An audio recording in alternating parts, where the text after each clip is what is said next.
पुंसाग्रजातं सहगण रघुनाथान्वितं तं सजीवं साद्वैतं सावधूतं परिजनसहितं श्रीकृष्णचैतन्यदेवं श्रीराधा कृष्णपादं सहगण ललितं श्रीविशाखान्वितांश्च निगमकल्पतरोर्गलितं फलं शुकमुखादमृतद्रवसंयुतं पीबत भागवत रसमालयं मुहुरहो रसिका भुवि भावुकाः श्रूयतां नित्यं गीयतां मुदा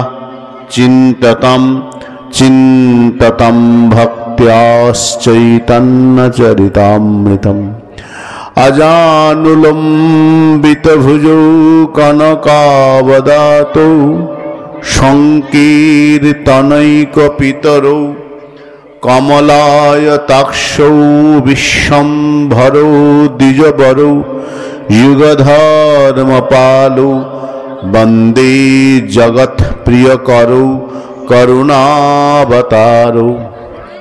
जय रूप सनातन भट्ट रघुनाथ श्रीजीव गोपाल भट्ट दास रघुनाथ এই ছয় গোসাঁয়ের করি চরণ বন্দন যাহা হইতে বিঘ্ন নাশ হয় অভীষ্ট পূরণ।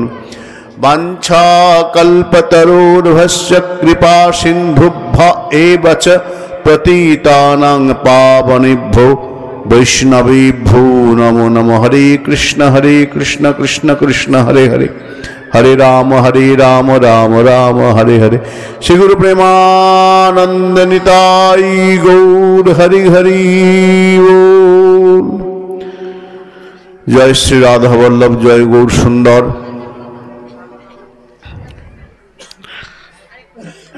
আমরা সকলে সমবেত হয়েছি দুদিকে, মনের মধ্যে একটা তীব্র লালসা নিয়ে। সেই লালসা হলো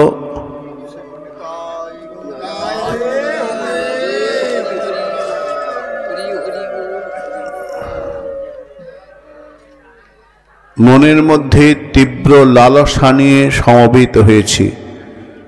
কি সেই লালসা? কৃষ্ণ শ্রবণময়ী লালসা। যে লালসার উদ্দেশ্য হলো আমরা বেশি করে কৃষ্ণ কথা শুনব। কৃষ্ণ শ্রবণময়ী লালসা। যদিও শাস্ত্রে বলেছেন লোভ লালসা ভালো জিনিস নয় না, নীতিশাস্ত্র বলছেন লোভে পাপ, পাপে মৃত্যু, শাস্ত্রের বচন, অতএব করস হবে লোভ সংবরণ। লোভ তোমাকে ধীরে ধীরে পাপের দিকে নিয়ে যাবে। লোভ লালসা যত বেশি হবে তার জীবনে পাপের দুঃখের আগমন তত বেশি হবে। তাই লোভ থেকে সাবধান। শাস্ত্র বললেন লোভাৎ পতনমিচ্ছতি। আচ্ছা, মায়েদের বলে একটু সরে সামনে সরে, অনেক জায়গা হবে, সরে আসো। শীতকাল একটু সরে সরে আসো, দেখবে বসার জায়গা পাবে।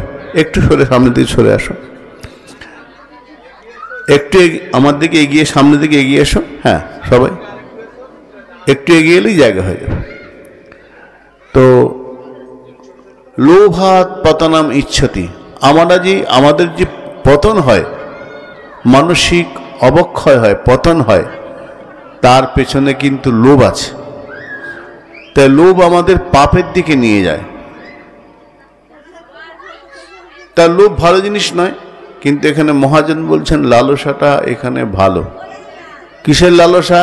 না বিষয়ের লালসা নয়, অর্থ পাবো, সম্মান পাবো, তার লালসাও নয়। লালসা হলো কৃষ্ণ শ্রবণময়ী, আমরা কৃষ্ণ কথা শুনব। সেই কৃষ্ণ শ্রবণময়ী লালসা আমাদেরকে প্রেরণা দিয়ে এখানে নিয়ে এসছে। আমরা বৈষ্ণবদের নিয়ম ঘুম থেকে উঠে বৈষ্ণব বন্দনা করা, অনেকেই বৈষ্ণব বন্দনা করি। কবিরাজ গোস্বামীচরণ তিনি গ্রন্থে বলছেন, জয় রূপ সনাতন ভট্ট রঘুনাথ, শ্রীজীব গোপাল ভট্ট দাস রঘুনাথ, এই ছয় গোসাঁয়ের করি চরণ বন্দন, যাহা হইতে বিঘ্ন নাশ হয় অভীষ্ট পূরণ। কবিরাজ গোস্বামীপাদ বলছেন, মহাজন বলছেন যে বৈষ্ণবদের বন্দনা করলে কি হয়। বৈষ্ণব বন্দনায়, সাধুর চরণ বন্দনায় করি তো, হ্যাঁ বলে ঘুম থেকে উঠে গুরু বন্দনা বৈষ্ণব বন্দনা করতে হয়, করি, অনেকের মুখস্থ আছে। তো কি হয় বৈষ্ণব বন্দনা করলে? বলে এই ছয় গোসাইয়ের চরণ করি বন্দন, যাহা হইতে বিঘ্ন নাশ হয় অভীষ্ট পূরণ। তোমার জীবনের যত বিঘ্ন আছে, বাধা সব দূরীভূত হবে বৈষ্ণব বন্দনা করলে, গুরু বন্দনা করলে। সমস্ত বিঘ্ন বাধা চলে যাবে, বিঘ্ন নাশ হয়ে যাবে। কিরকম বলবে? সাধুর কৃপায় হয়, মহৎ কৃপায় হয়, অভীষ্ট পূরণ হয়। দুটো কাজ হয় যদি আমরা গুরু বন্দনা করি, বৈষ্ণব বন্দনা করি, দুটো কাজ হবে। একটা আমাদের অভীষ্ট পূরণ, দু নম্বর হচ্ছে বিঘ্ন নাশ। বিঘ্ন নাশ হবে, অভীষ্ট পূরণ হবে। বিঘ্ন নাশ কিরকম? আমরা সাধু জীবনীতে পাই, এটি প্রসঙ্গ আছে ভারী সুন্দর। একবার দেবর্ষী নারদ রাস্তা দিয়ে যাচ্ছেন, দেখছেন যে নদীর এই সমুদ্রের ধার দিয়ে হাঁটছেন দেবর্ষী নারদ। হাঁটছেন হাঁটছেন, হঠাৎ দেখলেন একটা ছোট্ট চড়ুই পাখি, সে একবার করে সমুদ্রের জলে গাটা ভিজাচ্ছে, তারপরে সে বালিতে গড়াগড়ি দিচ্ছে, আবার গিয়ে ওই সমুদ্রের মধ্যেই গাটা ঝাড়ছে, বালি ফেলছে। কয়েকবার এরকম নারদ দেখছেন যে কি পাখিটা বারবার সমুদ্রের জলে গাটা ভেজায়, বালিতে গড়াগড়ি দেয়, গায়ে কিছুটা বালি মাখে, গিয়ে সমুদ্রের মধ্যে বালিটাকে ঝেড়ে ফেলে দেয়। বেশ কয়েকবার, অনেকক্ষণ ধরে। নারদ অবাক ব্যাপারটা কি, পাখিটা এরকম করছে কেন? সাধু নারদ দেবর্ষী এগিয়ে গিয়ে বলছেন, কি হলো পাখি, তুই এরকম করছো কেন? বলছে, এই সমুদ্রকে আমি শাস্তি দেব সমুদ্রকে। না কেন? সমুদ্র আমার দুটো ডিম চুরি করেছে, আমার ডিম পেতেছিলাম, ও বেটা ঢেউ এসে নিয়ে চলে গেছে, ওকে বলছি ফেরত দে, ও আমাকে অবজ্ঞা করছে, আমার উত্তর দিচ্ছে না, আমাকে যোগ্য বলেই মনে করছে না, তা আমি ওকে ভীষণ কঠিন শাস্তি দেব। কি শাস্তি দেবে? বলে, আমি এই বালি দিয়ে ওর সমুদ্রের জল একদম ভরিয়ে দেবো, দিয়ে আমার ডিমটা পেট তুলে নেব। নারদে হেসেই আসতে, আরে ছোট্ট চড়ুই পাখি, তোমার বুদ্ধি এরকম, পাগলের প্রলাপ কেন? তোমার এইটুকুনি চড়ুই পাখির চেহারা, এত বড় বিশাল সমুদ্র, আর তুমি সমুদ্রের জলকে শুকিয়ে তাকে বালি দিয়ে বুঝিয়ে তারপর তোমার ডিম বের করবে, এটা তো তুমি বোকার মতো কথা বলছো। তো বলছি, তখন আমি কাজটা শুরু করেছিলাম, তখন আমার একটু একটু সন্দেহ ছিল, পারবো না মনে হয়, এখন আমার মনে জোর এসে পারবই। নারদ বলছেন, কেন হঠাৎ তোমার জোর এত এসে গেল? বলে, আগে ভাবছিলাম আমি পারবো না, এত বড় সমুদ্রে এসে লড়াই করে আমি পারবো না, এখন আমার মনে জোর এসে আমি পারবই। হ্যাঁ, প্রশ্ন কি করে পারবে? বলে, হে দেবর্ষী নারদ, আমি আপনার দর্শন পেয়েছি, তো সাধুর দর্শন হয়ে গেছে, এবার আমার বিঘ্ন চলে যাবে, পারবই, আর কোনো বাধা আমাকে রুখতে পারবে না, কোনো বিঘ্ন হবে না। পাগল, কি বলছো? আমার দেখাতে কি হয়েছে? না, আপনি তো সাধু, আপনি ভগবানের অত্যন্ত প্রিয়জন, তো মহতের কৃপা হলে কি না হয়? মহৎ কৃপা বিনা কোনো কর্মসিদ্ধি নয়, কোনো কর্ম শুদ্ধ হবে না মহৎ কৃপা ছাড়া। আমি সেই আপনার কৃপা দর্শন পেয়েছি, এবার আমার মনে জোর, আমি পারবই। নারদ বলছেন, তুই পাগল, আমি যাই এখান থেকে, তুই পাগল। নারদ হাসতে হাসতে চলে গেছেন বৈকুণ্ঠে।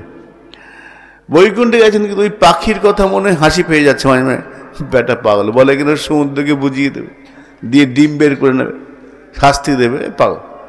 নারদ মাঝে মাঝে হেসে ফেলছেন। তো নারায়ণ বলছেন, নারদ তুই মাঝে হাসছো কেন? ও কিছু না, ছাড়ো প্রভু। না না, তুই মাঝে মাঝে হাসছো, ব্যাপারটা কি? মাঝে হেসে ফেলছো। আর প্রভু বলো না, তোমার জগতে কত রকম বিচিত্র সৃষ্টি, বিচিত্র ভাব। না ব্যাপারটা কি? না ব্যাপারটা হলো, আমি সমুদ্রের দ্বারা হাঁটছিলাম, ওই চড়ুই পাখিটা তার ডিম সমুদ্রে নিয়ে গেছে। চড়ুই পাখি বলে আমি সমুদ্রকে শাস্তি দেব। তার জন্য কি করেছে না, ওই সমুদ্রে একবার গা চুবায়, গাটা ভিজায়, বালির মধ্যে গড়াগড়ি দেয়, আর সেই বালিটাকে নিয়ে আবার সমুদ্রেই ঝেড়ে ফেলে। কি না এইভাবে নাকি ও সমুদ্রের পুরো বুঝিয়ে দেবে বালি দিয়ে, দিয়ে ডিম। ভাবো তো, এটা সম্ভব? কত বিশাল সমুদ্র। তো ভগবান একটু গম্ভীর হলেন, হয়ে বলছেন তারপরে আমি যেই হাসলাম তখন বলছে আমি পারবো। কি করে পারবো? না হে নারদ, তোমার দর্শন পেয়েছে তাই। তো আমার দর্শনে কি হবে? হলো দর্শন, তো ওটা কি পারবে? ও সম্ভব শক্তি বলছে।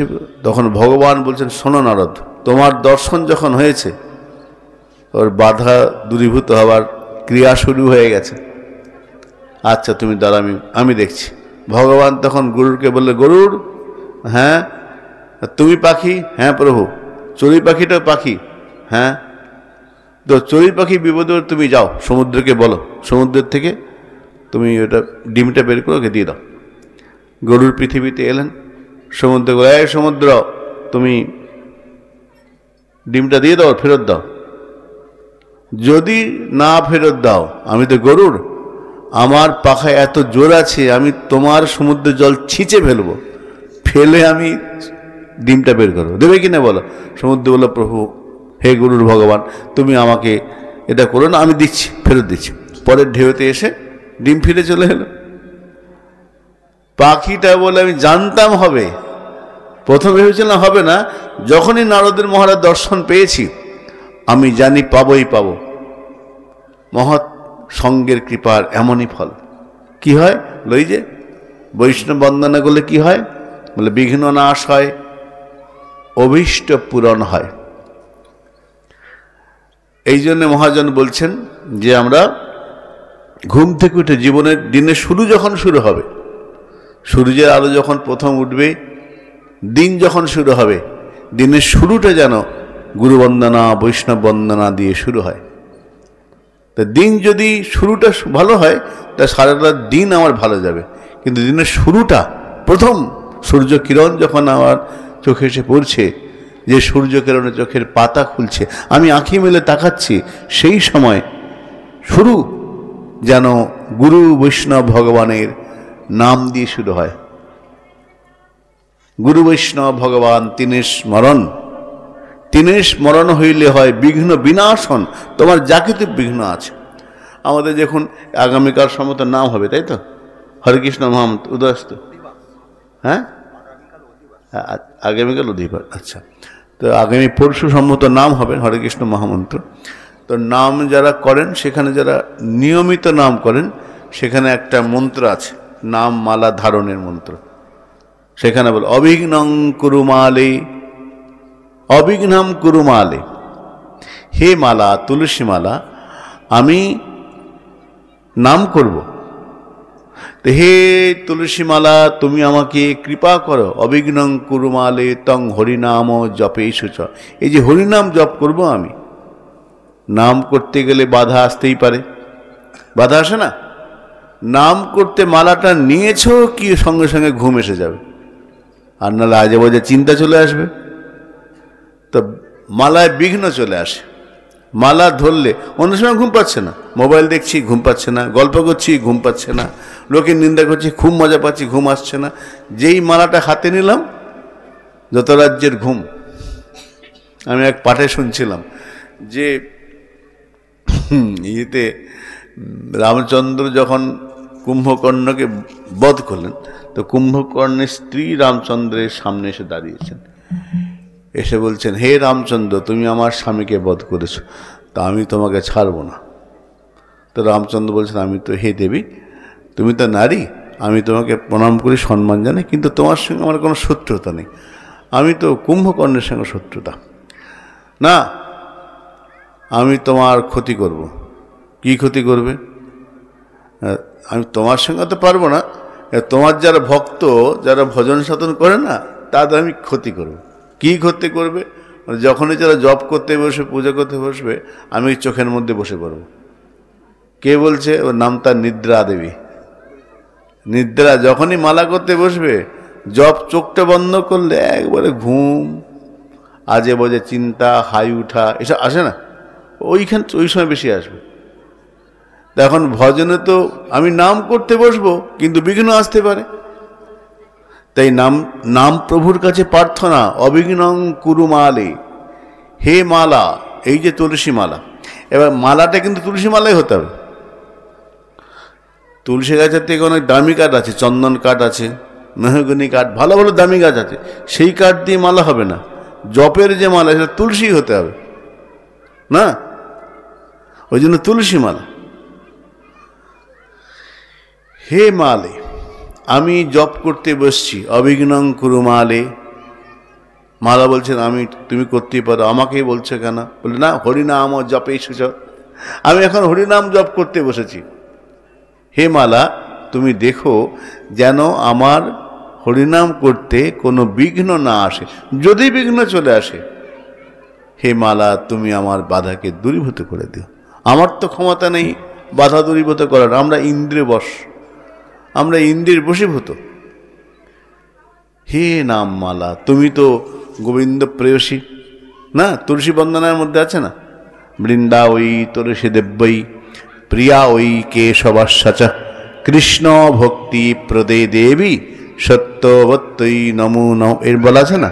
তাই তো, গোবিন্দ বল্লভাং দেবীং ভক্ত চৈতন্য কারিণীম স্নাপয়ামি জগদ্ধাত্রীং কৃষ্ণ ভক্তি প্রদায়িনীম। তাহলে কৃষ্ণ ভক্তি কে প্রদান করতে পারে? তুলসী মালা পারে। চন্দন কাঠ দামি হতে পারে, কৃষ্ণ ভক্তি প্রদান করার ক্ষমতা চন্দন কাঠের নাই। হতে পারে দামি, কিন্তু তুলসীকে সেই ক্ষমতা ভগবান দিয়েছেন। তাই তুলসী মালার কাছে প্রার্থনা, অবিঘ্নং কুরু মালে, হে মালা, তুমি এই কৃপা করো আমার জন্য কোনো বিঘ্ন না আসে। তং হরিনাম জপে এসেছ। আচ্ছা, ওটা কি হলো? বিঘ্ন না হয় নাশ, আর কি হবে? রাধা কৃষ্ণয়ের দাস্যম, এই কাজ করো, আমি যেন আমার সমস্ত বাধা বিঘ্ন দূরীভূত হয়ে আমি যেন রাধা গোবিন্দের দাস্য পেতে পারি। কত রকম বাধা আসে। এক সাধু বাবার জীবনীতে আছে, এক সাধু বাবা, তার কাছে এক শিষ্য গিয়ে বলছেন, গুরুদেব, আমার একটা খুব কঠিন ব্যাধি, কিছুতেই মুক্তি হচ্ছে না, কত ডাক্তার দেখালাম, কত ওষুধ খেলাম, ঘুমের ওষুধ, ট্যাবলেট, ঘুম আসছে না, কঠিন ব্যাধি, রাতকে রাত জেগে থাকছি, ডাক্তার বলছে এরকম চললে পাগল হয়ে যাবে, কোনো ওষুধ দিলাম, কিছুতে কিছু হচ্ছে না, আপনি তো গুরুদেব বলুন না কি করি? গুরুদেব বলছেন, এক কাজ কর, নাম কর, ভালোই তো, ঘুম হচ্ছে না, সারা রাত দিন রাত যখনই মনে হয় মালা কর, নাম কর। বাবা আমি তো জানি না, আর আমি দেখিয়ে দিচ্ছি। গুরুদেব নামের ঝোলা দিলেন, দিয়ে বললেন বেশি করে নাম কর, ঘুম নেই বসে নাম কর, ভালো, ভগবানের নাম করো। আচ্ছা গুরুদেব। তো গুরুদেব হাতে নামের ঝোলা ধরে দিয়েছে, দিয়ে গুরুদেব চলে গেছে। 1 বছর পরে গুরুদেব এসেছেন ঘরে, শিষ্যের ঘর। কিরে কেমন আছি? বাবা খুব ভালো আছে, খুব ভালো। আচ্ছা আচ্ছা, নাম কেমন হচ্ছে?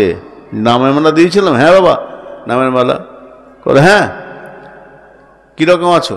বলে আগে তো ঘুম হতো না, ডাক্তার কত ওষুধ, কোনো ওষুধ কিছু কাজ হলো না, আপনি যে ওষুধ দিয়েছেন অব্যর্থ। তার মানে আগে মালা নিলেই, মালা শুরু করলেই ঘুম পেত, এখন মালা নিতে হয় না, বিছানার পাশে টাঙিয়ে রেখেতি, ঘুম যখন ঘুমার শুয়ে তাকিয়ে দেখলাম হচ্ছে মালা, মালা দেখলে ঘুম এসে যায়, মালা এখন করতেও হয় না, অপূর্ব ঔষধ, অব্যর্থ। আরে বোকা, আমি ওই জন্য দিইনি, আমি তো ভগবান না বাবা, মালা এখন দেখলে ঘুম পেয়ে যায় না, তো ভজনে বাধা আসে। আর আমরাও বোকা নয়, খুব বুদ্ধিমান। আমি এক সাধুর আরেকজন শুনছিলাম, বলছে গুরুদেব বলেছে যে মালা করতে হবে। বলে বাবা কত করে মালা করব? যত বেশি করে সম্ভব মালা করো, যত বেশি। আচ্ছা ঠিক আছে। তো আমরা বুদ্ধিমান একটা লোক করেছে কি, গুরুদেব মালা করতে বলেছে, তো ঠিক আছে মালা করছে। তো গুরুদেব বলছে এই মালা করছে? হ্যাঁ বাবা খুব মালা। কীরকম? বলে খুব ঘুরাই মালা, আমি বেশিরভাগ মালা ঘুরাতেই থাকি। তো হাতে তো মালা দেখি না, মালা কোথায়? শুনুন গুরুদেব আপনি ঘোরাতে বলেছেন। বলে হ্যাঁ, আমি যখন কোথাও যাই সাইকেলের চাকার সঙ্গে মালাটা বেঁধে নিয়েছে, সাইকেল চাকা ঘুরতে থাকে, মালা ঘুরতে থাকে, মালা ঘুরতে সাইকেল ঘুরতে থাকে। ভালো বুদ্ধি না? আরে গাধা, কি বললাম কি বুঝলি?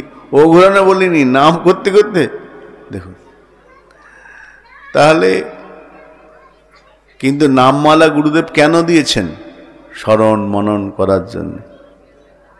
যে মালা করলে রাধা গোবিন্দ দাস্য পাওয়া যায়। ওখানে বলছেন রাধা কৃষ্ণের দাস্যম দেহি মালে তু পার্থয়। হে মালা, আমি এই প্রার্থনা করছি আমার যেন রাধা গোবিন্দের চরণে, মহাপ্রভুর চরণে একটু রতিমতি হয়, এই কৃপা করো। আমার তো রতিমতি নেই। হে নাম তুমি পারো। তাই নাম প্রভুর কাছে সাধকের প্রার্থনা, হে নাম প্রভু, ভজন করতে গেলে যদি আমার বাধা আসে, বিঘ্ন আসে, শারীরিক বাধা, অসুস্থতা, মানসিক বাধা, কত রকম। মালা করছি, মালা মন বসতে চাইছে না, কত রকম যাই আসুক না কেন, হে নাম প্রভু তুমি আমাকে নাম করিয়ে নিও। হে মালা, আমাকে আমি নাম করতে পারি। মালার কাছে প্রার্থনা, প্রার্থনা করতে করতে করতে এইবার নাম প্রভু কৃপা করবেন। কি তার আগে বলে যদি বৈষ্ণব বন্দনা দিয়ে, গুরু বন্দনা দিনটা শুরু হয় তাহলে খুব ভালো হয়। এই 6 গোসাইয়ের করি চরণবন্দন, যাহা হইতে বিঘ্ন নাশ হয় অভীষ্ট পূরণ। তো এই বৈষ্ণব বন্দনায় প্রথমে কি বললেন? জয় রূপ সনাতন ভট্ট রঘুনাথ, শ্রীজীব গোপাল ভট্ট দাস রঘুনাথ। স্বরগোস্বামীর বন্দনা করছেন, স্বরগোস্বামী। তার প্রথমেই রূপ গোস্বামীর নাম, জয় রূপ সনাতন। এই স্বরগোস্বামীর মধ্যে রূপ সনাতন, শ্রীজীব রূপ গোস্বামী চরণ, সনাতন গোস্বামী চরণ, শ্রীজীব গোস্বামী চরণ, রঘুনাথ দাস, রঘুনাথ ভট্ট আর গোপাল ভট্ট, এই 6 জনকে স্বরগোস্বামী বলা হয়। প্রথমে রূপের নাম। এই স্বরগোস্বামীর মধ্যে 3 জন যারা আছেন একে অপরের সঙ্গে সংযোগ রয়েছে, রূপ সনাতন আর শ্রীজীব। রূপ সনাতনেরা 2 ভাই, তাদের ভ্রাতুষ্পুত্র হচ্ছেন শ্রীজীব গোস্বামী চরণ। শ্রীজীব গোস্বামী চরণ এই রূপ সনাতনের ভ্রাতুষ্পুত্র। রূপ সনাতনরা 3 ভাই, রূপ গোস্বামী, সনাতন গোস্বামী, অনুপম গোস্বামী। কোনো কোনো গ্রন্থে বলা হয় বল্লভ। তো অনুপম গোস্বামী পাদ, অনুপম গোস্বামী, তার সন্তান শ্রীজীব গোস্বামী। এই রূপ সনাতন 2 ভাই, তার মধ্যে সনাতন হচ্ছেন বড়, রূপ তারপরে ছোট। রূপ গোস্বামী পাদ ছোট, সনাতন বড়। কিন্তু দেখবেন নিয়ম কি? নিয়ম হলো কোনো কাজ করতে গেলে জ্যেষ্ঠের নাম আগে, কনিষ্ঠের নাম পরে, জ্যেষ্ঠ আগে হবে। এটা একটা পরম্পরা, জ্যেষ্ঠ কনিষ্ঠ, জ্যেষ্ঠের সম্মান থাকে। তো সনাতন গোস্বামীর নাম আগে হওয়া উচিত ছিল, কিন্তু বৈষ্ণব বন্দনায় সনাতন গোস্বামীর নাম পরে এসছে, আগে রূপ। জয় রূপ সনাতন, সনাতন গোস্বামীর নামটা পরে আসছে, কিন্তু বয়সের বিচারে অগ্রজ। রূপের অগ্রজ মানে বড় ভাই, অগ্রজ মানে বরে আগে জন্মেছে যে, অগ্রজ। অনুজ, অনু মানে পরে জন্মেছে, অগ্রজ। তো উচিত ছিল সনাতন গোস্বামীর নাম আগে, কিন্তু আগে রূপ গোস্বামীর নাম দিয়েছেন জয় রূপ সনাতন। কেন? বলে মহাপ্রভুর করুণা কৃপা, আগে রূপ পেয়েছেন। 2 ভাই একসঙ্গে মালদায় ছিলেন, রাজ্য ছেড়ে যখন চলে গেলেন তখন রূপ গোস্বামীপাদ আগে গেছেন মহাপ্রভু, তারপরে সনাতন গোস্বামী গিয়েছেন। যেহেতু কৃপাটা আগে পেয়েছেন, বয়স কনিষ্ঠ হলেও রূপের নামটা আগে দেওয়া হচ্ছে এই জন্যে। জয় রূপ সনাতন ভট্ট রঘুনাথ। তো রূপ গোস্বামী চরণ জীবনীতে আমরা পাই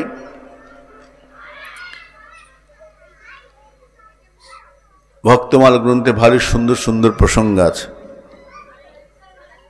রূপ সনাতন দুজনে থাকেন, গ্রন্থপাঠ, অত্যন্ত বিদ্বান, ব্রাহ্মণ সন্তান, যা যা গুণ সব পরিপূর্ণ মাত্রায় আছে, শাস্ত্রজ্ঞ, নৈষ্ঠিক ব্রাহ্মণ। একদিন নবাব হোসেন শাহ তিনি একটা বিরাট করে সুন্দর করে গম্বুজ বানাচ্ছেন মালদায়, বানাচ্ছেন। তো যে শিল্পী, তার নাম পিরু, তো সে যখন বানাচ্ছে অর্ধেকের বেশি হয়ে গেছে, একটু বাকি আছে হয়তো, তো সে বলল, জাহাপনা আমরা তো বানানো হয়ে গেছে, আপনি দেখতে আসুন। তো নবাব দেখতে গিয়েছেন, দেখে নবাব বলছে, বাহ দারুণ হয়েছে, তো গম্বুজটা ভালো হয়েছে, খুব ভালো হয়েছে, সুন্দর। এবার প্রশংসা শুনলে কি হয়, অহংকার বাড়ে, মুখে হাসি। প্রশংসা করলে যে শুনবে, যার প্রশংসা করা হয়, তার মুখটা হাসিতে ভরে যায়, তখন সে কি বলবে বুঝতে পারে না। পিরু যখন বলেছে, বাহ খুব সুন্দর, নবাব বলে, ভারী সুন্দর হয়েছে, তখন পিরু বলছে, জাহাপনা তাও তো সব রকম সব জিনিস পাইনি, যদি আরো ভালো, আরো সুন্দর করতে পারতাম, এইরকম করেছি তাড়াহুড়ো করে। ব্যাস, নবাবের মাথা গরম হয়ে গেছে। হ্যাঁ, তুই পারতে, আমি কোনো বস্তুর অভাব রেখেছি? কেন করনি? এক ধাক্কা দ্বিতীয় উপর থেকে গম্বুজতে পড়ে গেছে, পড়ে মরে গেছে। যা, প্রধান শিল্পী তো মরে গেছে, কি হবে? নবাবের দেহরক্ষী পেছনে ছিল, তার নাম হিঙ্গা। হিঙ্গাকে নবাব বলে, এই হিঙ্গা তো অবস্থা থেকে ভয়ে কাঁপতে আরম্ভ করেছে, চোখের সামনে ধাক্কা দিয়ে ফেলে দিল। কেন? মতো কাজ হয়নি, বেটা আরো ভালো করতে পারছি, কেন ভালো করলি না? আমি বারণ করেছি? আমি ভালো করেই করতে বলেছি। ও অন্য কথা ভালো করে আমার থেকে ভালো কাজ করবে, ধাক্কা দিয়ে ফেলে দিস।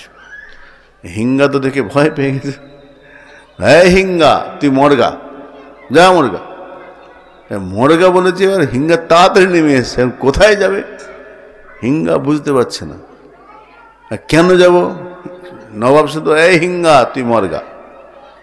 ঘুরছে এদিক ওদিক, ছুটে বেরিয়ে নেমে এসছে থেকে, নেমে হিঙ্গা এদিক ওদিক ঘুরছে, এইদিকে যায় ওদিকে যায়, ঘুরতে গ্রামের নাম মৌর গ্রাম পৌঁছে গেছে।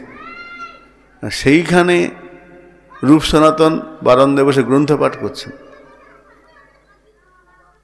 ওই হিঙ্গা নবাবের দেহরক্ষী, সে ঘুরতে ওখানে গিয়ে এদিকে ওদিকে যায়, মানে সে বুঝতে পারছে না কি করবে।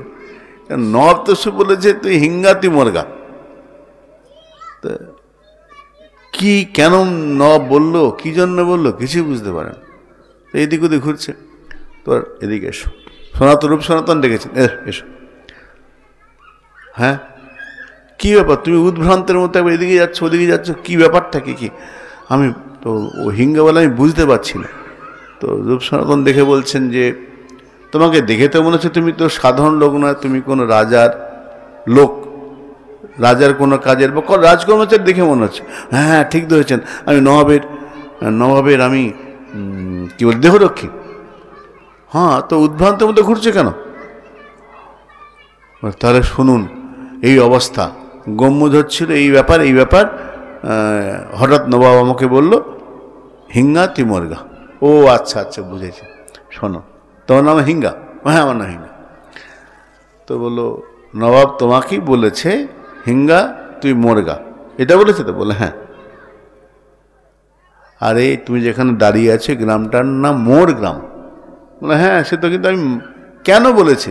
বলে ওই যে প্রধান শিল্পীকে ধাক্কা দিয়ে ফেলে দিয়েছে, তারপরে কাজটা তো শেষ করতে হবে, তা একটা শিল্পীর তো প্রয়োজন, নাহলে কাজ শেষ হবে কী করে? তা প্রধান শিল্পী খোঁজার জন্য তোমাকে পাঠিয়েছে। কিন্তু রাজা কোনো কারণে এমন রেগেছিল, সে সম্পূর্ণ কথা বলার মতো মানসিকতা ছিল না। বলেছে, হিঙ্গা তুই মোর গা, মানে মোর গাঁ যে মোর গ্রাম, সেখানে যাও, এখানে অনেক ভালো ভালো শিল্পী আছে ওইসব কাজের জন্য, ওই কাজে ভালো শিল্পী আছে, তুমি যে কোনো একজনকে নিয়ে যাও, একজন দুজনকে নিয়ে যাও, আমার সাথে কথা বলি দাও, তাহলে তুমি মিটে গেল। হ্যাঁ মনে হয় এরকম না, এরকম না, এইটাই যাও, অসুবিধা হলে আমার কথা বলো। তো হিঙ্গা এসেছে দুজন শিল্পীকে নিয়ে। কি রে, কোথায় গিয়েছিল? বলে শিল্পী খুঁজতে গিয়েছিলাম। কোথায়? বলে এই যে। কথাবার্তা বলো, হ্যাঁ হ্যাঁ ঠিক ঠিক, তুই ঠিক করেছিস। আরে আমি তাই তো বলছিলাম যে একটা ভালো শিল্পী নিয়ে, ঠিক আছে তো কাজে লাগিয়ে দে। কাজে লেগে গেল। একটু পরে নবাব হিঙ্গা দিকায়, তোর মাথায় তো এত বুদ্ধি নেই, তুই কি করে পারলি? আমি তো বলিনি যে শিল্পী নিয়ে আয়, আমি শুনলাম হিঙ্গা মোরগা। হ্যাঁ, তুই যে মোর গ্রামে গিয়ে শিল্পী নির্বাচন করে নিয়ে এলি, এ তোর বুদ্ধির কাজ না। কে বলেছে? দেখুন সত্যি কথা, আপনি যখন ধাক্কা দিয়ে ফেলে দেন, ভয়ে আমার আত্মনাম খাঁচা হয়ে গেছে, আমি কি করে বুঝতে পারছি না। তার মধ্যে আপনি আমার হিঙ্গা মোরগা, তা আমি হিঙ্গা আমার নাম জানি, কিন্তু পরে আমি কোথায় যাব, কি যাব, ভয়ে যদি আপনি আবার আমাকে ধাক্কা দেন, আমি তাড়াতাড়ি নেমে চলে কোথায় যাব, উদ্ভ্রান্তের মতো ঘুরছি। দুজন লোক ওইখানে ওই বসে কী সব বইটই পড়ছিল, আমি বারবার এদিক ওদিক ছুটছি, কি করে বুঝতে পারছি না। তখন ওরা আমাকে বলে দিল এই ব্যাপার, তোর বুদ্ধির কাজ এটা না, ওই দুজনকে নিয়ে যা বলে। আমি নবাব ডেকেছি, দুজনকে নিয়ে এলেন, এসে বললেন তোমাদের বুদ্ধি অসামান্য, তোমরা আমার মন্ত্রী হও। তো রূপ সনাতনকে দেখে নবাব একজনকে বললেন মন্ত্রী, প্রধানমন্ত্রী সনাতন গোস্বামীকে, আর রূপ গোস্বামীকে করলেন অর্থমন্ত্রী, অর্থ সচিব করে দিলেন, তোমরা আমার অধীনে কাজ করো, তোমাদের বুদ্ধি খুব খুব বুদ্ধি। আছেন নবাবের অধীনে কাজ করেন, দুজন থাকেন, কাজ করেন, অর্থের অভাব নেই, কিন্তু মনে পিপাসা, শাস্ত্র অধ্যয়ন করছেন, দিন যাচ্ছে। একদিন রূপ গোস্বামীকে নবাব রাত্রিবেলায় তলব করেছেন, ভক্তমাল গ্রন্থের মধ্যে আছে, রাত্রিবেলায় তলব করেছেন। রূপ গোস্বামী তখন রাত্রিবেলায় যাচ্ছেন, প্রায় মধ্যরাত্রি, বৃষ্টি ঝমঝম করে বৃষ্টি হচ্ছে, রাস্তায় কোনো জনপ্রাণী, কোনো মানুষ নেই, কুকুর বিড়ালও নেই, ঝমঝম করে বৃষ্টি হচ্ছে, পালকি চলেছে, পালকির ভিতরে রূপ সনাতন, রূপ গোস্বামী পাদ।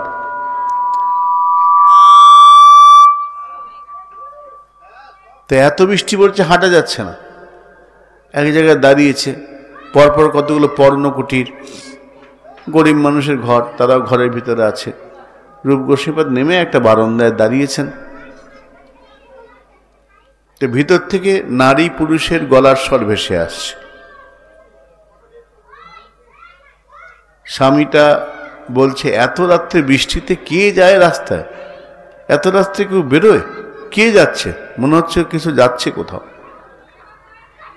তো নারী, সেই স্ত্রী, সে বলছে কে আর যাবে, এই বৃষ্টিতে রাত্রিবেলা কুকুর শিয়াল তো বেরোবে না, তার থেকে নিশ্চয়ই কোনো রাজকর্মচারী যাচ্ছে, কুকুর শিয়াল বেরোবে না এত বৃষ্টির মধ্যে, কোনো মানুষ তো বেরোবে না, কুকুর শিয়ালও বেরোবে না, রাজকর্মচারী মনে হয়। রূপ সনাতনের কানে, রূপ গোস্বামী পাদের কানে কথাটা গেল, আরে আমি রাজকর্মচারী, কিন্তু আমার জীবনটা কীরকম, যখন ডাকবে তখন আসতে হবে, কুকুর শিয়ালা থেকে অধম, কুকুর শিয়াল রাত্রিবেলায় বেরোনো, ঠিকই তো। এই রূপ গোস্বামী পাদের মনে বৈরাগ্যের সূচনা হলো। জীবনের পরিবর্তন কখন যে হবে, যে কোনো একটা শব্দ জীবনের পরিবর্তন করে দিতে পারে, একটা শব্দ।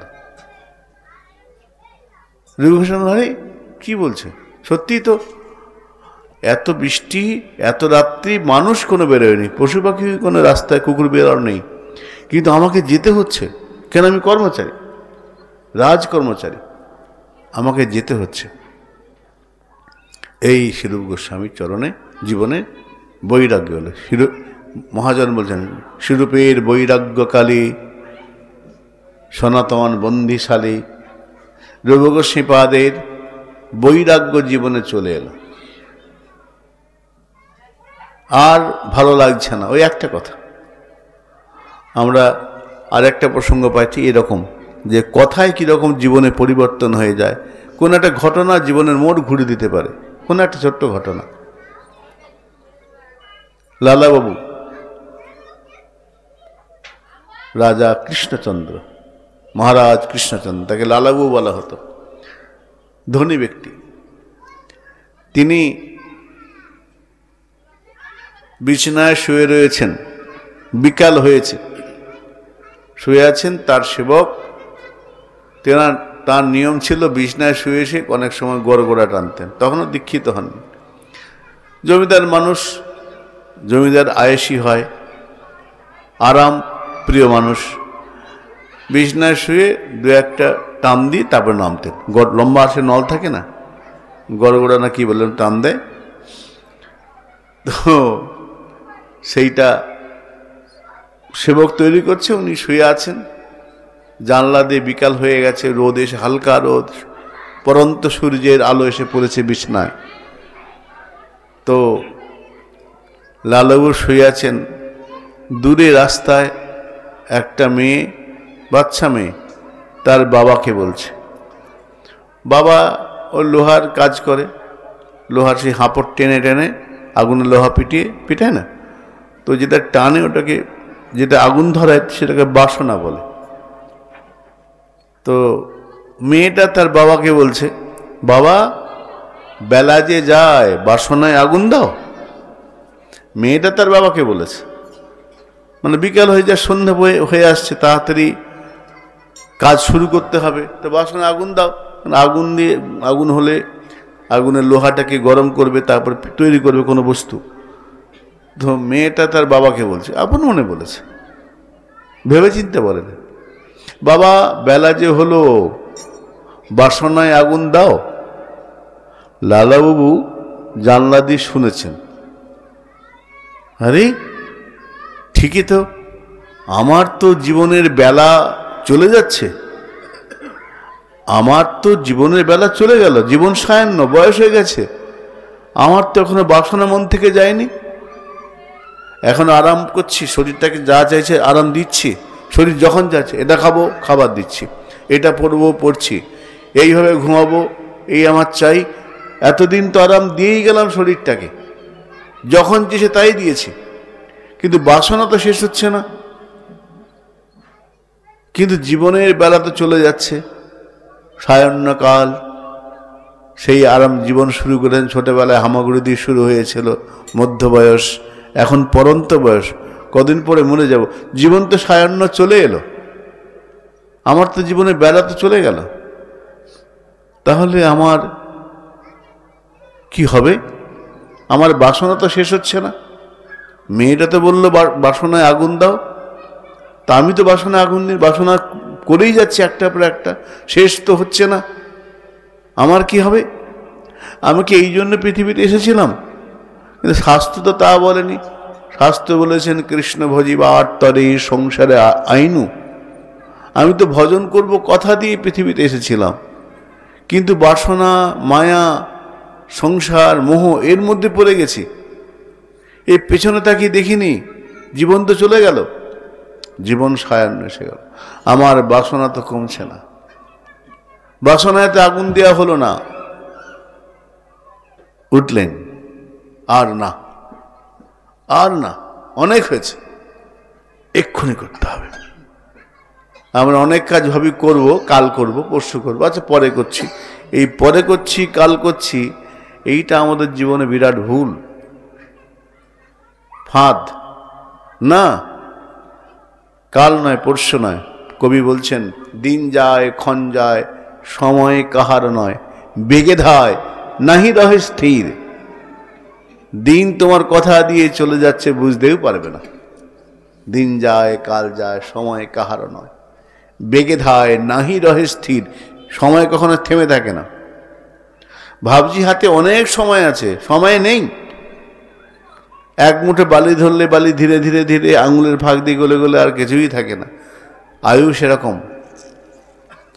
আয়ুর হরতি বৈ পুংসাম উদ্যান অস্তঞ্চ জন্মসৌ।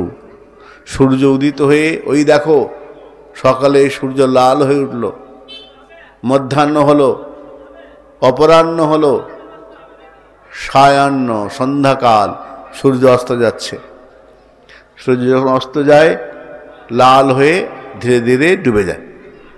তার মানে দিন থেকে একটা দিন চলে গেল, সূর্য উঠে চলে যাবার সময় তোমার হরিকথাবিহীন যে আয়ু, যে আয়ুটা নিয়ে তুমি এসেছো পৃথিবীতে, একটা দিন তোমার জীবন থেকে খসে চলে গেল, বৃথা চলে গেল, কিচ্ছু করলে না। রোজ ভাবছি কাল করব, কাল থেকে পরশু করব, এই করব, আচ্ছা দেখে নেই ভেবে, এই করতে করতে সময় হাত থেকে চলে যাচ্ছে। আয়ুর হারাতি, দিন চলে যাচ্ছে। লালু ভাবছেন আমার তো দিন চলে গেল। আয়ুর হারাতি। বাসনায় তো আগুন দেওয়া হলো না, বেরিয়ে পড়লেন, চলে গেলেন বৃন্দাবনে। গিয়ে বলছেন, গোবর্ধনের সিদ্ধ বাবার কাছে পৌঁছে গেছেন লালাবু। গিয়ে বলছেন আমাকে দীক্ষা দিন। তো সিদ্ধ বাবা বলছেন তোমার এখনো সময় হয়নি, তোমার এখনো সময় হয়নি। লালাবু বলছেন আমি দীক্ষা নিয়েই ছাড়ব, আজ হোক কাল হোক দীক্ষা তো আপনি দেবেন। থাকবেন কোথায়? যমুনার তীরে, বালিশ মাথায়, এই মানে যমুনার তীরে হাত দিয়ে মাটি দিয়ে বালিকে বালিশ বানিয়ে শুয়ে আছেন। কিছু ব্রজমাই যাচ্ছে যমুনার ধার দিয়ে, বলে কোন হ্যাঁ ইয়ে, কে শুয়ে আছে? তারা তো জানো লালাবু জমিদার ছিল আগে। कौन है? कोई जमींदार होगा, कोई आयसे लोग होगा, आरामी लोग, आराम करने वाला होगा, মানে আরাম করে। কেন এই কথা বলছে? ওই দেখো না বাড়িতে বালিশে ঘুমাতো, এখন বালিকে বালিশ বানিয়ে ঘুমাচ্ছে। তার মানে বালিশ দিয়ে, বালিশে মাথা দিয়ে অভ্যাস যেটা, সেটা ছাড়তে পারেনি। বালি দিয়ে বালিশ বানিয়ে মাটি উঁচু করেছে, করে ঘুমাচ্ছে। তার মানে বৈরাগ্য করেছে, কিন্তু এখনো মাথা থেকে বালিশ ছাড়তে পারেন। কিসের বৈরাগ্য? আরে ঠিকই তো। পরের দিন থেকে বালিশের মাথা সরিয়ে দিলেন, বেশ কিছুদিন ঘোরাঘুরি করলেন, তারপর গুরুদেব দীক্ষা। হ্যাঁ সময় এসেছে, কিন্তু আরো সময় লাগবে, আর একটু সময় লাগবে। মাধুকরী করতে আরম্ভ করেছেন। এর মধ্যে আর ছোট মন্দির, জমিদার লোক মন্দির করেছেন। লাল্লাপুর মন্দির আছে বৃন্দাবন, মন্দির করেছেন, বড় মন্দির। এখন প্রতিবেশীর সঙ্গে ঝামেলা আছে, মন্দির কিছু করতে গেলে হয়ে যায়। তো সব বাড়ি ভিক্ষা করেন, ভিক্ষা করে খান। গুরুদেবের কাছে গেছেন, বাবা দীক্ষা একটু বাকি আছে, একটু বাকি আছে। কি করছো? বলে মাধুকরী। হ্যাঁ ভালো, কিন্তু বাকি আছে, তাও দীক্ষা দেননি। তারপরে ঘুরছেন। একদিন ওই যার প্রতিবেশী খুব বড় একজন জগৎ শেঠ, তার সঙ্গে সমস্যা, ওর বাড়ির পাশ দিয়ে যাচ্ছেন। তো তখন লালু মনে মনে ভাবছেন আমি তো সব বাড়িতেই মাধুকরী ব্রজের বাড়িতে, এর বাড়িতে ঢুকি না কেন? এর সঙ্গে আমার ঝামেলা কেস চলছে, এর বাড়িতে ঢোকা হয় না। তো গিয়ে দাঁড়িয়েছেন, আমাকে ভিক্ষা দাও। জগৎ সাথে বলছে, আরে লালাবাবু আপনি? হ্যাঁ ভিক্ষা চেতে। জগৎ সাথে ছুটে গেছে, আরে দেখো তো লালাবাবু আমাদের দরজায় ভিখারি। জগৎ সাথে একদম সোনাদানা নিয়ে এসছে। কত কি নেমে বলো? ভিক্ষা, একটু ভিক্ষা দাও। লালাবাবু জড়িয়ে, এই জগৎ সাথে জড়িয়ে ধরেছেন। আজকে তোমার কাছে হেরে গেলাম, যাও, তোমার সঙ্গে আর কোনো ঝামেলাই নেই, কোনো ঝামেলা নেই। জগৎ শেঠ লালাবাবুকে জড়িয়ে ধরলেন। গেট থেকে বেরিয়েছেন, গুরুদেব বলছেন তোমার দীক্ষা নেবার সময় হয়ে গেছে, এসব এতদিন তুই পারছিল না কেন? তোমার অহংকার অভিমান আছে। আমি লালাবাবু, এটা তোমার গেছে, এইবার তুমি দীক্ষার যোগ্য হয়েছ। আমরা মনে করি আমি ধনবান, আমার পয়সা আছে, হ্যাঁ আমার সম্মান, আমি দীক্ষা কেন পাবো না? কিন্তু লালাউর জীবনে দেখা গেল ধনবান, রূপবান, অর্থবান, গুণবান এগুলো কোনো দীক্ষার যোগ্যতা নয়। আনুগত্য, অহংকার শূন্যতা, চেষ্টা শূন্যতা, এই গুণগুলো যখন আসবে দীক্ষার অধিকার তখন হবে। তখন দীক্ষা যখন এইগুলো চলে আসবে আপনা আপনি ছেড়ে যাবে। এগুলো আমার আসছে না মানে আমার দীক্ষার এখন যোগ্যতা হয়নি, আমি যে ভজন করবো সেই যোগ্যতাই হয়নি। একটা ছোট্ট কথা, বাবা বাসনায় আগুন দিলে না, এই এক একটা কথা, এক একটা ঘটনা জীবনকে পরিবর্তন করে দেয়। রূপ গোস্বামীপাদ রূপ গোস্বামীপাদ তার জীবনে দেখতে পাই, তিনি বৃন্দাবনে চলে গিয়েছেন। মহাপ্রভু তাকে বললেন, যখন রামকেলিতে মহাপ্রভু আছেন, রূপ গোস্বামী সনাতন গোস্বামী গিয়েছেন মহাপ্রভুর সঙ্গে দেখা করতে, তখনও বৃন্দাবনে যাননি। রূপ সনাতন দেখা করতে গিয়েছেন একসঙ্গে। এ কথা সে কথার পরে মহাপ্রভু বলছেন, রূপ রূপ বলো আমার কি করা উচিত?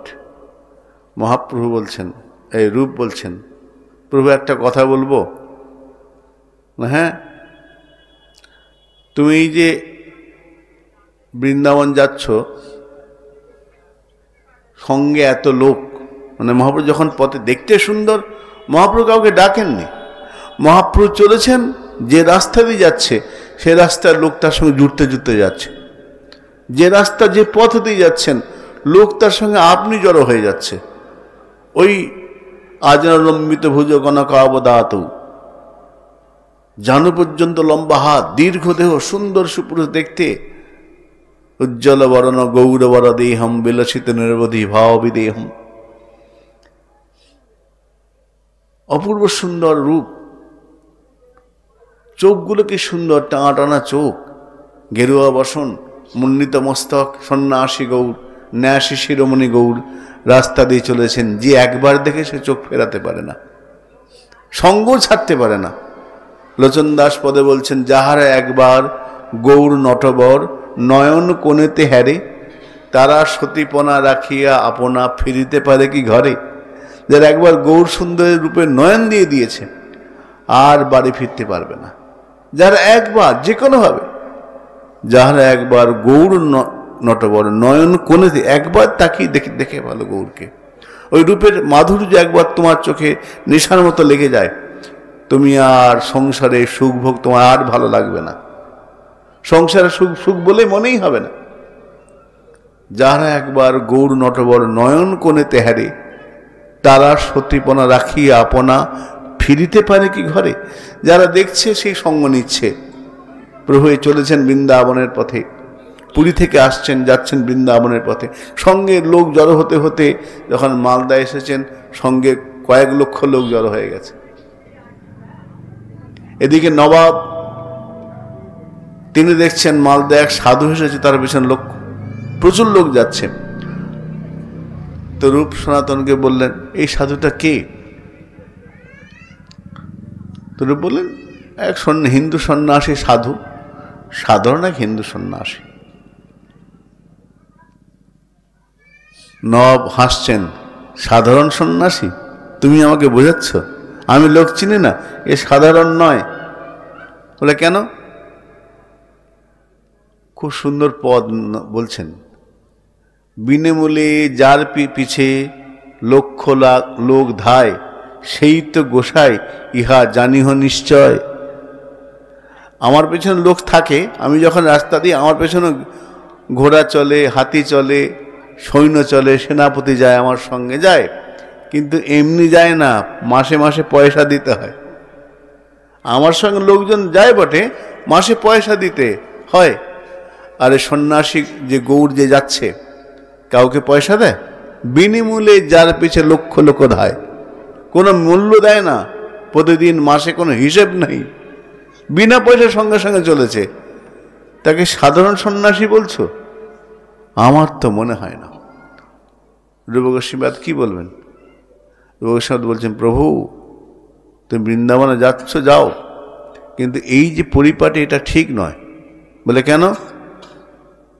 সঙ্গে লক্ষ লোক হয় কোটি, বৃন্দাবন যাত্রার এ নহে পরিপাটি। এত লোক নিয়ে তুমি যাচ্ছ, তুমি ঠিক হবে না। সেবার মহাপ্রভু বৃন্দাবন গেলেন না, ফিরে চলে গেলেন কানায় নাটশালা থেকে।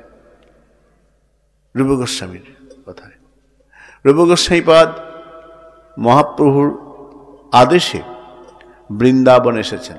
কেন? শাস্ত্র বলছেন, শ্রীচৈতন্য মনোভীষ্টম স্থাপিতং যেন ভূতলে।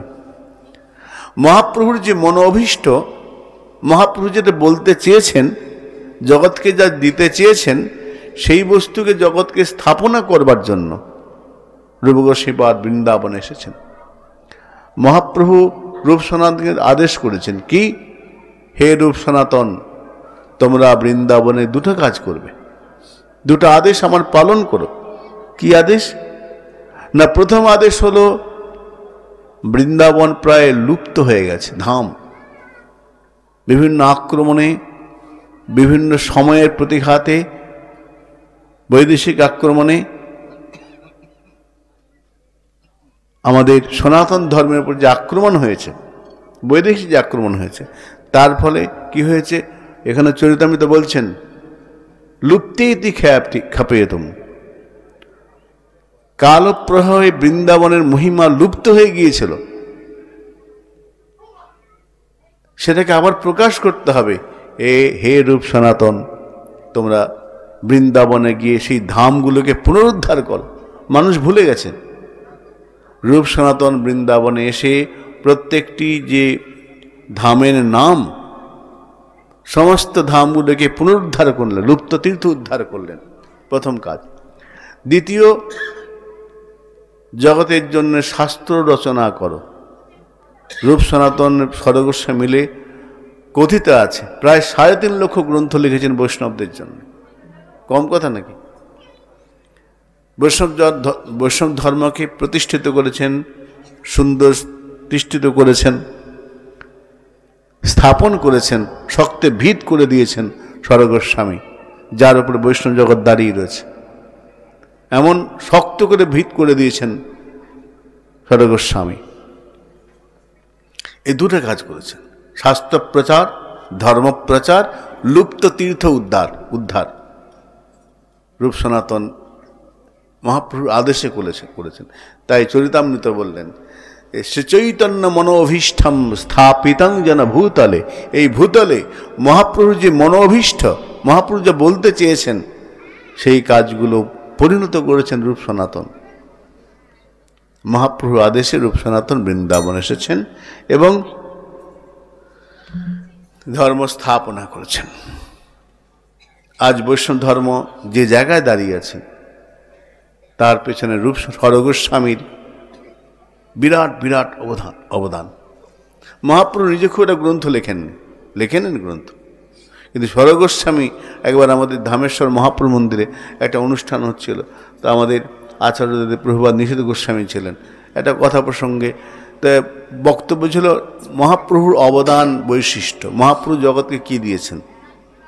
তা আমাদের মধ্যে একজন উঠে বললেন যে মহাপ্রভু জগৎকে কোনো গ্রন্থ সেরকম লেখেননি, মহাপ্রভু যা দিয়েছেন সেটা আর কেউ দেয়নি।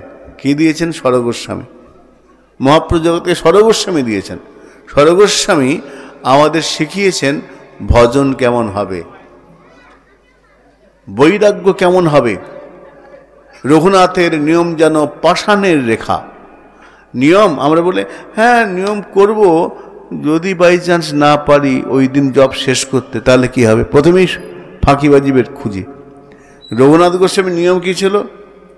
রঘুনাথের নিয়ম যেন পাষাণের রেখা, পাথরে দাগ দিলে যেমন সহজে মেটে না, রঘুনাথ দাস গোস্বামীর ভজনের নিয়ম একটা দিনও এদিক ওদিক হবে না। নিয়ম তো নিয়ম, কোনো কারোর সঙ্গে ইয়ে নেই, কম্প্রোমাইজ নেই কোনো রকম। নিয়ম তো নিয়ম, আগের নিয়ম তারপর অন্য কিছু। রঘুনাথের নিয়ম যেন পাষাণের রেখা। রঘুনাথ গোস্বামী কেমন করে নিষ্ঠিক ভজন করতে হয়, নৈষ্ঠিক ভজন, তা শিখিয়েছেন। রূপ সনাতন বৈরাগ্য দেখিয়েছেন।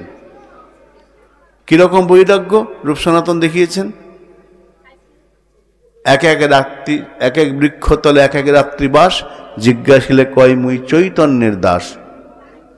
কভু চানা ভক্ষণ কভু উপবাস। কোনোদিন চানা ভক্ষণ করছেন, কোনোদিন তাও জুটল না, বলে খেলেন না, উপবাস করলেন। কভু চানা ভক্ষণ কভু উপবাস। বৃন্দাবনে যাব, কোথায় খাবো? না অমুক মন্দির প্রসাদের ব্যবস্থা ভালো আছে, থাকার ব্যবস্থা ভালো আছে, সব ব্যবস্থা করে আমরা যাচ্ছি। আর রূপ সনাতন কি খাবো? বলে কভু চানা ভক্ষণ কভু উপবাস। যেদিন যেমন জুটবে খাবো, নাহলে খাবো না। থাকবে কোথায়? বলে এক এক বৃক্ষতলে এক এক রাত্রিবাস। পরিচয় কি? জিজ্ঞাসিলে কয় মুই চৈতন্যের দাস। তোমার পরিচয় কি? আমি চৈতন্যের দাস। কি খাবে? কভু চানা ভক্ষণ কভু উপবাস। থাকবে কোথায়?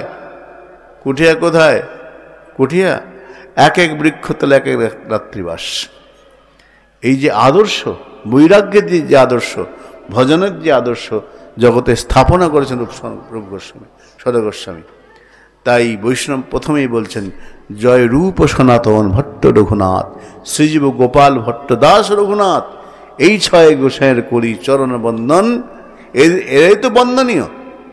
এই রকম যাদের জীবনের আদর্শ, যাদের জীবনের বৈরাগ্যময় জীবন, রাধাকৃষ্ণ যাদের উপাসনা, এদের বন্দনা করব তো কার বন্দনা করব?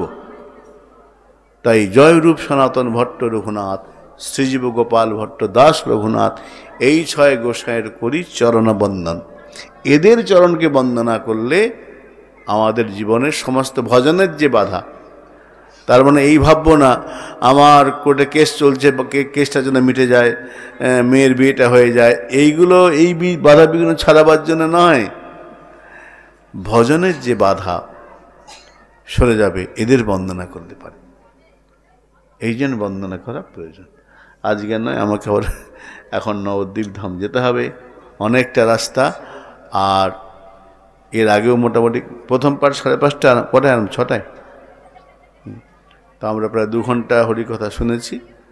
আগামীকালে এখানে এসে অধিবাস হবেন। বিগ্রহ ঠাকুর এসেছেন, খুব করে ঠাকুর দর্শন করো, যেরকম হয় সেবা করো, আর খুব করে নাম শ্রবণ করো। কেন ভজনের যে লক্ষণ, তার প্রথমেই বললেন শ্রবণ, নববিধা ভক্তি, তার প্রথমে শ্রবণ আছে। তো নাম শ্রবণটা খুব ভালো, তবে সাবধানে নাম শ্রবণ, অপরাধ যাতে না হয় সেইভাবে আমরা ভজন পথে এগোবো। আজকে আর নয়, এখানে বিশ্রাম রাখি। শ্রী গুরু প্রেমানন্দ নিতাই গৌর হরি হরি বল। হরে কৃষ্ণ।